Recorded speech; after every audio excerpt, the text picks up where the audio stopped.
سبحان الله والحمد لله ولا إله إلا الله والله أكبر سبحان الله والحمد لله ولا إله إلا الله والله أكبر سبحان الله والحمد لله ولا إله إلا الله والله أكبر سبحان الله والحمد لله ولا إله إلا الله والله أكبر سبحان الله والحمد لله ولا إله إلا الله والله أكبر كلمة لا حول قرن تنبال لا حول ولا قوة إلا بالله العلي العظيم لا حول ولا قوة إلا بالله العلي العظيم لا حول ولا قوة إلا بالله العلي العظيم تقدس قرن تنبال سبحان قدوس ربنا رب الملائكة والروح سبحان قدوس ربنا رب الملائكة والروح سبحان قدوس ربنا ورب الملائكة والروح كلمة استغفار পড়ে তিনবার أستغفر الله ربي من كل ذنب وأتوب إليه أستغفر الله ربي من كل ذنب وأتوب إليه أستغفر الله ربي من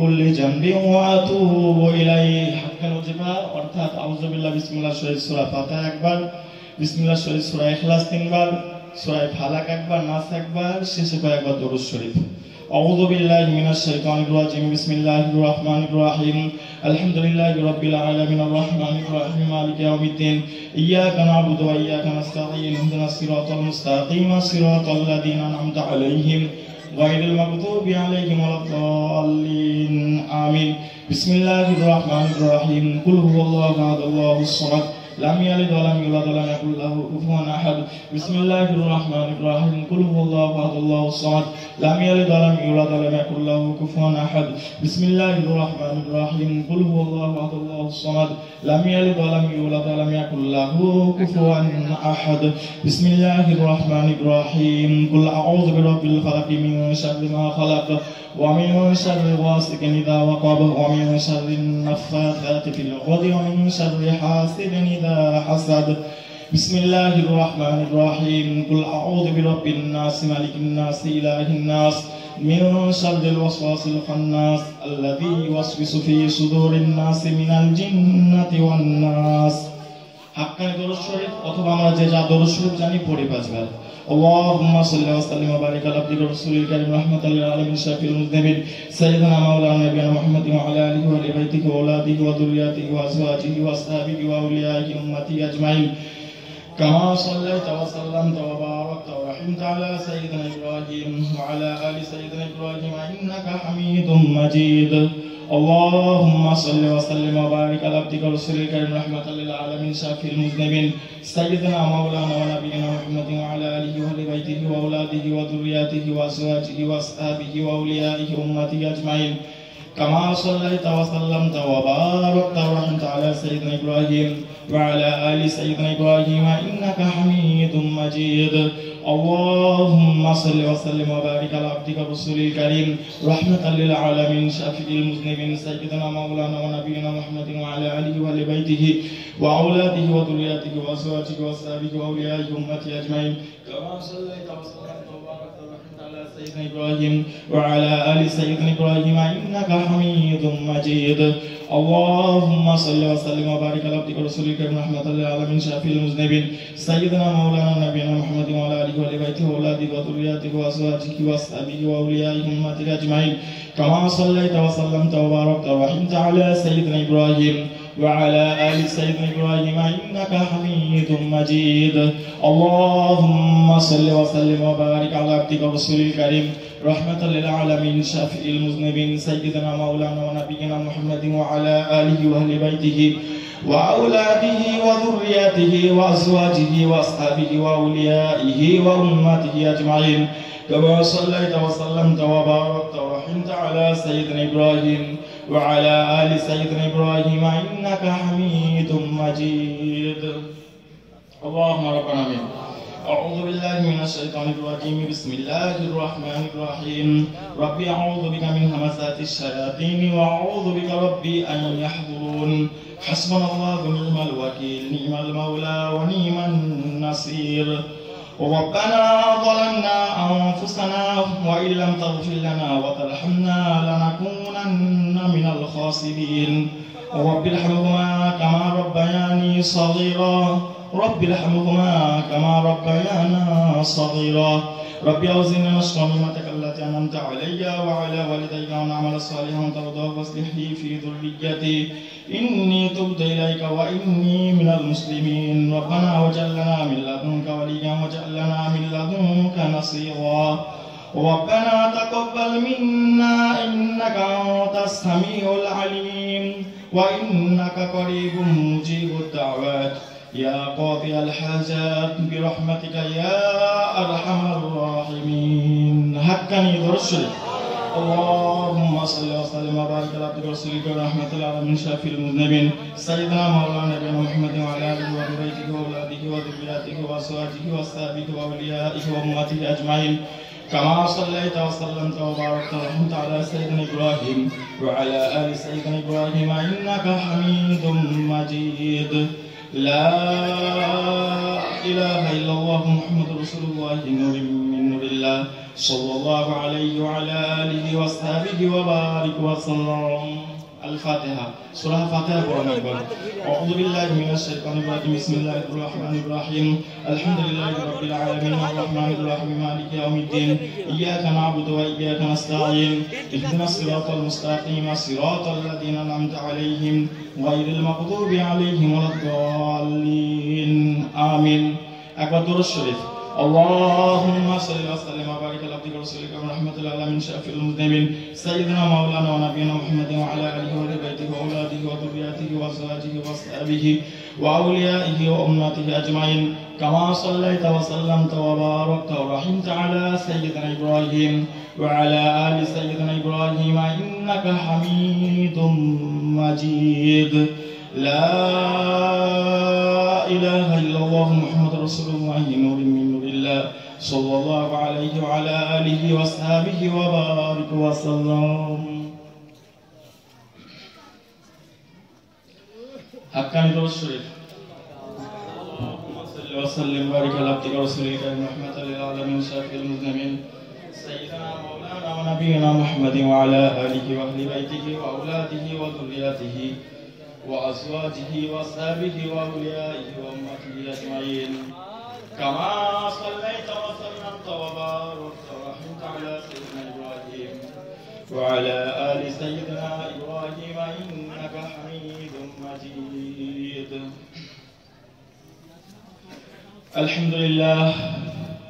الحمد لله الذي كفى وسلام على عباده الذين اصطفى أما بعد فأعوذ بالله من الشيطان الرجيم بسم الله الرحمن الرحيم يا أيها الذين آمنوا أطيعوا الله وأطيعوا الرسول وأولي الأمر منكم فإن تنازعتم في شيء فردوه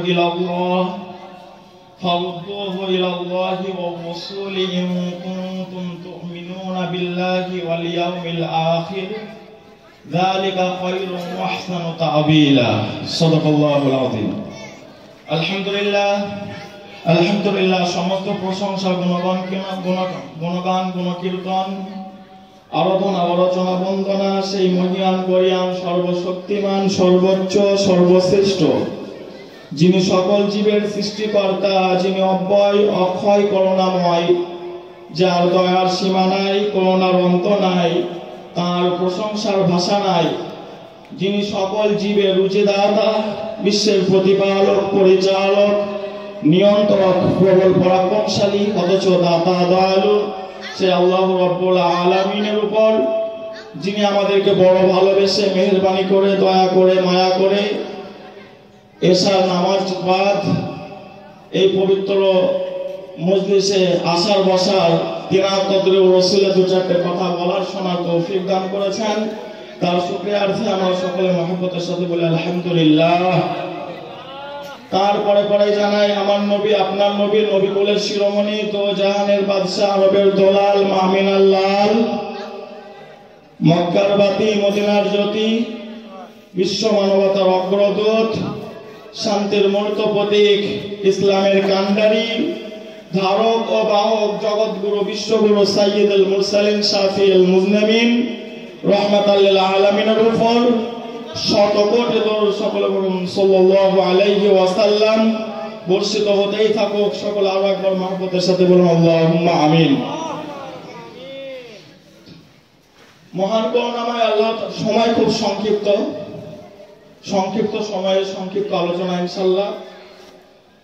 মহান করুণাময় আল্লাহ তাআলা কোরআনুল কারীমের মধ্যে ইরশাদ করেছেন, বিসমিল্লাহির রহমানির রহিম, ইয়া আইয়ুহাল্লাযীনা আমানু, হে মুমিনগণ যারা ঈমান এনেছো, আতিউল্লাহ, আল্লাহর আনুগত্য করো, ওয়া আতিউর রাসূল, এবং তিনার রাসূলের আনুগত্য করো, ওয়া উলিল আমরি মিনকুম, এবং তোমাদের মধ্যে যে বিচারক আমির তারও অনুসরণ করো, অনুগত করো।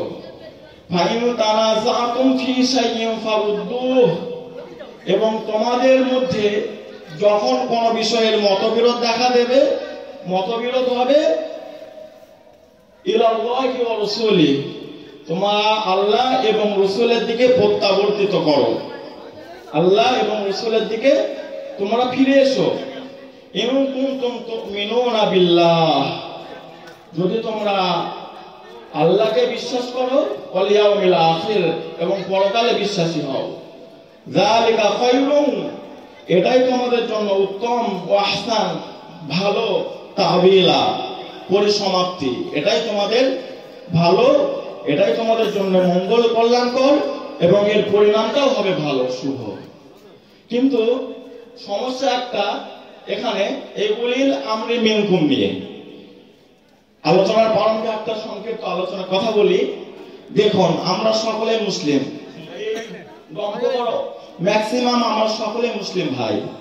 আমরা যারা কলমা পড়েছি, কালিমা যারা আমরা পড়ে নিয়েছি, কে কোন সম্প্রদায়ের, কে কোন জাত, কে দেওবন্দ, আলমগাজী, ফুরফুর, আমি বুঝি না, আমরা কেউই বুঝে না। যেই কালিমা পড়ে তাদের জন্য আমাদের ভালোবাসা আছে না নেই বলুন? অবশ্যই আছে। এ তো মুসলমানদের কথা হলো। কোন অমুসলিম ভাইও যদি কালেমা পড়ে তার জন্য আমাদের ভালোবাসা বুকে আছে না? এই কালেমাটা কত মূল্য, কালেমার কত দাম, এই কালেমার জন্যই তো বিশ্বজগৎ। বিসমিল্লাহির রহমানির রহিম, সূরা যুখরুফ 25 পারার 11 নম্বর আয়াত আছে হিফজ কোরআন শরীফের ইয়েতে, পারা দেখলে বুঝতে পারবেন। আয়াতটা সম্ভবত 61 হবে। তো আল্লাহ সুবহানাহু ওয়া তাআলা বলছেন আল্লাহর রাসূলকে, ওয়াসআল মান আরসালনা মিন ক্বাবলিকা মির রাসূলিনা। এই আয়াতটা সম্ভবত আল্লাহর রাসূলকে, এই যে আমাদের এখন শাবান মাস চলছে, আজকে সম্ভবত 15 তারিখ শাবানের, এর পূর্বে যে মাসটা আমরা অতিক্রম করে আসলাম রজব মাস, মেরাজের মাস। ওই মেরাজ যখন আল্লাহর রাসূলের হয়েছিল, আপনারা তো অনেক বেশিরভাগ মানুষ জানেন, মেরাজের আলোচনা আপনারা শুনেছেন।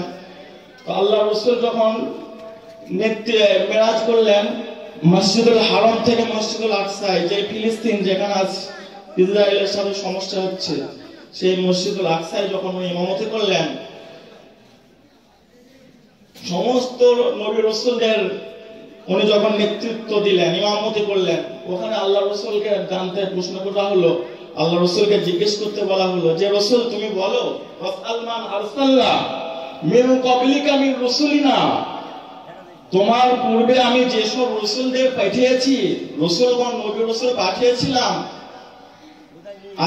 তাদেরকে তুমি প্রশ্ন করো, আল্লাহ মিন দুনির রহমান, এই রহমান ছাড়া, রহমান দয়াময় আল্লাহ ব্যতীত আমি কোন উপাস্য সিলেক্ট করেছি, কোন উপাস্যক আমি নির্ধারিত করেছি, আলিহাতা ইউবাদুন, যার ইবাদত তোমরা করতে পারবে, বা যার উপাসনা করার অনুমতি আমি ব্যতীত দিয়েছি, কাউকে অনুমতি তোমরা উপাস্য করতে পারবে? আল্লাহ রাসূলকে জিজ্ঞেস করতে বলা হলো। সমস্ত পয়গম্বররা যখন ওনার সুনাম করলেন যে আপনি আখির, আপনি শুরু, আপনি শেষ, আমাদের নেতা সাইয়্যিদুল মুরসালিন, আপনার ইমামতিতে সেটা প্রমাণ করে। অতএব তারপর উনি তখন এই কথাটা বললেন একটু ইতস্তত ভাবে বা একটু লজ্জাজনক ভাবে। উনি ভাবলেন আমার সিনিয়র যারা, সিনিয়রদেরকে আমি প্রশ্ন করি কি করে। তারপর যখন আল্লাহর হুকুম, উনি বলতে চাইলেন যে আল্লাহ আমাকে এই কথাটা জিজ্ঞেস করতে বলেছেন যে আল্লাহ ছাড়া অন্য কারো উপাস্য করা যায় কি, আপনাদের অনুমতি দেওয়া ছিল?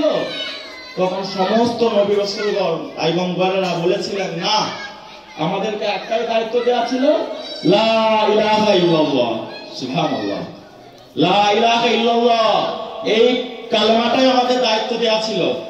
এটাকেই আমরা প্রচার করেছি আমাদের মৃত্যুকাল পর্যন্ত। একটা জিনিস, আমাদের এখন ইন্টারনেট সার্চ করবেন, বিগত আমাদের মুর্শিদা হুজুর কেবলা যিনি ছিলেন সবল সিংহপুর রহমতুল্লাহ আলাইহি, উনি দেখবেন একটা ওনার বক্তব্য পাওয়া যায়, এক সৃষ্টিকর্তার ধ্যান করো, তারই জপ করো, তারই তপ করো, তাকে ধ্যান করো, জপ করো। এই যে ভাষাটা কেমন যেন একটু হিন্দু আনি মনে হয়, তাই না? আমার তো তাই মনে হতো, ধ্যান করো, জপ করো, তপ করো, এক সৃষ্টিকর্তার পূজা করো, এটা তো হিন্দু আনি মতো ভাষা, কেমন মনে হতো। কিন্তু পরবর্তীতে যখন এইগুলোর আলোচনা দেখা হলো, কোরআনের রেফারেন্স উস্তাদের মুখে শোনা হলো, তখন দেখলাম কি যে না, ওলি আল্লাহদের কত হিকমত কৌশল আল্লাহ দিয়েছেন। অনেক তিথিকার পরে ওনারা ওইরকম আল্লাহ প্রদত্ত অনেক নিয়ামত ওনারা পেয়ে থাকেন। ত্যাগ করতে হয় বাবজি আমার, ত্যাগ ছাড়া কোনো কিছু হয়? কষ্ট ছাড়া আপনি কিছু পাবেন? সেজন্য আল্লাহ রসুল ওনাকে যখন জিজ্ঞেস করলেন, এই আমাদের এই যে মুর্শিদ কেবলা বলতেন, এক সৃষ্টিকর্তার ধ্যান করো, পূজা করো, তার উপাসনা আরাধনা করো, এই সিস্টেমে হযরত আদম আলাইহিস সালাম থেকে নিয়ে শেষ নবী পর্যন্ত এইরকম ভাবে তিনি দাওয়াত দিয়েছেন। বলুন সুবহানাল্লাহ। এই এক সৃষ্টিকর্তাকে মেনে নাও, তার পূজা করো, তার আলোচনা করো, তার উপাসনা করো, এই সিস্টেমেই দাওয়াত দেওয়া হয়েছে। বলুন সুবহানাল্লাহ। তো এই কালেমার দায়িত্বে যখন যে নবী ছিলেন, এই কালেমার সাথে সেই নবীর নামটা অ্যাড করা ছিল। বলুন সুবহানাল্লাহ। যেমন এই কালেমার দায়িত্বে যখন আদম আলাইহিস সালাম ছিলেন, তখন আদম আলাইহিস সালামের কালেমার সাথে আদম আলাইহিস সালামের নামটা অ্যাড করা ছিল, লা ইলাহা ইল্লাল্লাহ আদম সফিউল্লাহ। যখন নূহ আলাইহিস সালাম আসলেন, লা ইলাহা ইল্লাল্লাহ নূহ নাজিউল্লাহ, লা ইলাহা ইল্লাল্লাহ ইব্রাহিম খলিলুল্লাহ, লা ইলাহা ইল্লাল্লাহ ইসমাঈল যাবিহুল্লাহ, লা ইলাহা ইল্লাল্লাহ দাউদ খলিফাতুল্লাহ, লা ইলাহা ইল্লাল্লাহ ইউসুফ সিদ্দিকুল্লাহ, লা ইলাহা ইল্লাল্লাহ ঈসা রূহুল্লাহ। সকলে বলো লা ইলাহা ইল্লাল্লাহ মুহাম্মাদুর রাসূলুল্লাহ সাল্লাল্লাহু আলাইহি ওয়াসাল্লাম। এই কালেমার দায়িত্বে যখন আমাদের নবী আসলেন, তখন ওনার নামটা অ্যাড করা হলো। তো কথা হলো, এই আমরা যারা হযরতে মুহাম্মাদের অনুসারী, হযরত মুহাম্মদ সাল্লাল্লাহু আলাইহি ওয়াসাল্লামের উম্মত, আমাদের আমলনামার হেডলাইনে লেখা থাকবে লা ইলাহা ইল্লাল্লাহ মুহাম্মাদুর রাসূলুল্লাহ। আদম আলাইহিস সালামের উম্মত যিনারা, আদম আলাইহিস সালামের অনুসারী উম্মত যিনারা ছিলেন, তিনাদের আমলনামার হেডলাইনে লেখা থাকবে লা ইলাহা ইল্লাল্লাহ আদম সফিউল্লাহ। যে নবীর উম্মত যারা, সেই নবীর উম্মতদের আমলনামায় কালেমা লা ইলাহা ইল্লাল্লাহর সাথে সেই নবীর নামটাও লেখা থাকবে। সুবহানাল্লাহ। সেই নাম অনুসারে ফেরেশতারা দেখতে পাবে, বুঝতে পারবে এটা অমুক নবীর উম্মত, এটা অমুক নবীর উম্মত। তখন ফেরেশতারা হাত ধরে ধরে দেখাবে, যাও তোমার নবী হাউজে কাউসারের ওখানে পিয়ালার পানির পিয়ালায় দাঁড়িয়ে আছে, তোমার নবী ওখানে, তোমার নবী ওখানে। ওই আমলনামার হেডলাইনের কালেমা দেখে তোমরা বলতে পারবে। বলুন সুবহানাল্লাহ। তো কালেমার এত মূল্য ভাবছিল আমার। তো আমরাও তো কালেমা দাওয়াত দিচ্ছি, তাই নয়? আমাদের এখন তবলিগি ভাইরা জামাতে কত সুন্দর ব্যবস্থাপনা, ওনারাও কালেমার দাওয়াত দেন। আলহামদুলিল্লাহ, কত সুন্দর সিস্টেম। আমরাও কালেমার দাওয়াত দিচ্ছি। আমরা উর্সেকুলের প্রারম্ভে কালেমার শাহাদাত পড়লাম না, লা আশহাদু আল্লা ইলাহা ইল্লাল্লাহ। এটাই তো সব, আসমান জমিন এর মধ্যেই লা ইলাহা ইল্লাল্লাহ, আল্লাহ ছাড়া কিছু নেই। এই কোরআনের নির্যাসটা এই কথাটার মধ্যেই, যতগুলো আসমানি কিতাব আছে তার নির্যাসটা এই কথাটার মধ্যে, লা ইলাহা ইল্লাল্লাহ, আল্লাহ ছাড়া কিছু নেই। শেষ। যাক, আলোচনা ছিল কিছু, 2 মিনিট একটা কথা বলে দিই। তো আমরা যে ভুল বুঝি, এই যে আমরা এই মজলিস হচ্ছে, এখানে আমরা একটা জিনিস ভুল বুঝি। অনেক আমার মুসলমান ভাইয়েরা অভিমান করে আছেন, কেউ বা হয়তো ঝগড়া করছেন, কেউ বা ভুল বুঝছেন। উঠছে কুল আজান গাছি, কেমন যেন ব্যঙ্গ কেন করবো? দেখুন, আমাদের সাথে একটা মতদ্বন্দ্ব হয় ইফতার নিয়ে, সুদের ব্যাপার নিয়ে। আচ্ছা বলুন তো, কোন সমাজে, কোন সম্প্রদায়ে, মুসলমান আপনি বাদই দেন, কোন হিন্দু ধর্মগ্রন্থেও বা কোন মুসলিম বাদে অন্য কোন ধর্মেও সুদ ঘুষ জায়েজ কিন্তু নেই। কোন ধর্মে সুদ ঘুষ জায়েজ নেই। আর এই সুদ ঘুষের খাওয়ার আওতায় পড়ে, এই সুদ ঘুষের আওতায় পড়ে আমার অনেক মুসলিম এডুকেটেড ভাইয়ের আজ বঞ্চিত, অবহেলিত। তারা সমাজে তারা মূল্যায়িত হচ্ছে না, তাদের আজকে মূল্যায়ন নেই, তারা আজ অবহেলিত। তো কথা হলো, দেখুন সুদটা কিন্তু কেউ বলছে না জায়েজ। আপনি প্রভিডেন্ট ফান্ড পিএফ এর টাকা পেলেন, পিএফ এর টাকাটা চাকরির শেষে আপনাকে দেখা গেল প্রত্যেক মাসে মাসে 5,000, কারো 7,000, 3,000 স্যালারি কেটে ওটা এককালীন দিয়ে দেয় যারা সরকারি সার্ভিসার। এই সার্ভিসম্যানদের এককালীন টাকা যেটা দিয়ে দেয় সেই টাকাটা সুদ সহ দেয়। তো দেখা গেল আপনাকে কেউ বলছে যে আপনি হজে যাবেন, এই পিএফ এর টাকা দিয়ে যাবেন, যে টাকাটা আপনার লভ্যাংশ যেটা অতিরিক্ত দেওয়া হয়েছে সেটাকে তো আপনাকে নষ্ট করে ফেলতে হবে। আর একজন বলছে যে না, সেটা তুমি পায়খানা বাথরুম করে দাও। ভালো করে বুঝুন, সে কি বলছে যে আপনি ওই টাকা খরচ করে আসেন? বলার ধরনটা কিন্তু আলাদা। সেও বলছে টাকাটা কাউকে গরিব মানুষের পায়খানা বিশ্রাম করে দাও। আচ্ছা আপনারা বলুন, আমার জন্য যে খাবারটা বৈধ নয় সেটা কোনো পিছিয়ে পড়া অসহায় দুস্থ ব্যক্তিকে খাওয়ানো ঠিক হবে? বা সে কি খেতে পারবে? আলামা ভাত সে খেতে পারবে? তো সেও কিন্তু বলছে টাকাটা তুমি অন্য জায়গায় ব্যয় করো, নোংরা কাজে ব্যয় করো, পায়খানা বাথরুম করে দাও। আর একজন ডাইরেক্টলি বলছে তোমার ওই টাকায় হজটা সিদ্ধ হবে না, তুমি ওই টাকাটা নষ্ট করে দাও। তাহলে কথাটা এরকম হচ্ছে, যে বলছে টাকাটা নষ্ট করো, আমাদের যদি কেউ বলে তুমি জানোয়ারের বাচ্চা, রাগ হবে না? বিশাল রাগ হবে। কিন্তু কেউ যদি বলে তুমি বাঘের বাচ্চা, তখন আমরা ফুলে এরকম হবো, তাই না? কিন্তু পৃথিবীতে যত হিংস্র প্রাণী আছে, বাঘের বিকল্প, বাঘের মতো হিংস্র আর কিছু আছে?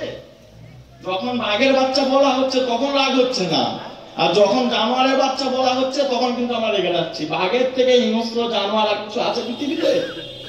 তো ওই সুরটা কেউ বলছে তুমি এরকম পায়খানা করো, আর কেউ বলছে তোমার ওই টাকায় হজ সিদ্ধ হবে না। এটাই পার্থক্য। তো ভুল কেন আমরা বুঝছি? আমরা কেন বলবো যে আমরা মুসলমান, আমরা ভাই ভাই, আমরা একই পরিবারের লোক। পরিবার যখন বেশি হয়ে যায়, আমার 5টা ছেলে, বৌমা নিয়ে আসলাম, নাতি নাত পুরো সংসার বড় হয়ে গেল, হাড়ি আলাদা করে খেতে হয় না?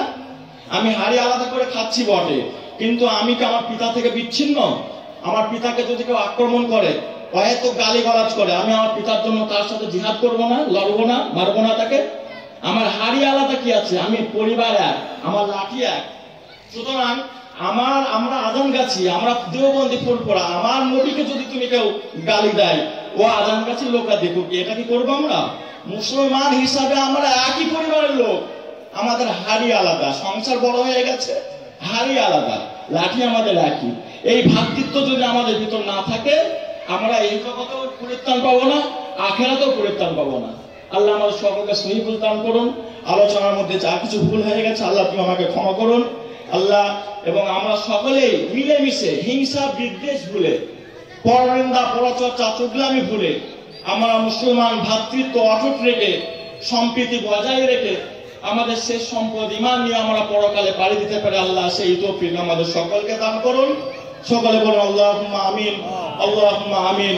ওয়া আখিরু দাওয়ানা আলহামদুলিল্লাহি রাব্বিল আলামিন। হাক্কানি দরুদ শরীফ। আল্লাহুম্মা সাল্লি ওয়া সাল্লিম ওয়া বারিক আলা আবদিকা